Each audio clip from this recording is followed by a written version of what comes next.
My grandpa raised me as a good Pennsylvanian, trained to hate Ohio from the start. I would half-joke cringe at the Welcome to Ohio border signs and had secret nicknames for each city I visited. Youngstown was hell. Cleveland was hell too, even hellerer.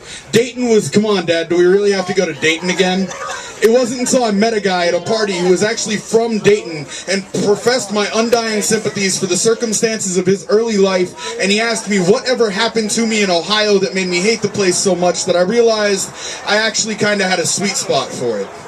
Dayton was this one long stretch of beautiful with my uncle and his family always awaiting us with the true Midwestern comfort. Cleveland, well, I really did hate Cleveland, but I only ever went to the airport there, and airports are not always representative of a city. And Youngstown was this home away from home, so spit shot close where friends kept moving. I could have ridden my bike there on a nice enough day. A few paths would have saved me those welcome signs to cringe at, like somebody forgot to draw his line in the sand to inform anyone coming across it that they were like totally in that dude's shit now.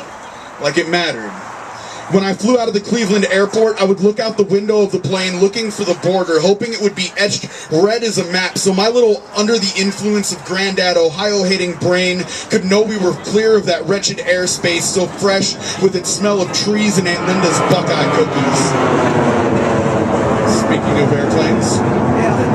It should have taught me a lot about borders. Should have been the exploding Christmas pamphlet of a suicide bomber shockwave waking me to the fact that our neighbors are like us and all this fighting over invisible lines is a waste. Moments like that should have taught us all to stop looking for divisions where there are none. Instead, we just keep hating Ohio until somebody finally asks us why. Why the lines matter more than the humanity. How some fictional separation can be made so real with only ignorance and the guttural power of belief. It was only a personal revelation until SB 1070 was passed in Arizona. Now, I find myself writing Jan Brewer at least once a week, asking her why she hates Ohio, without ever explaining the question, so that if this somehow lands on her inbox, she might get a grip and stop trying to draw lines where they weren't meant to be between people instead of just economies. Maybe her and Sheriff Joe Arpaio can stop hating Ohio together.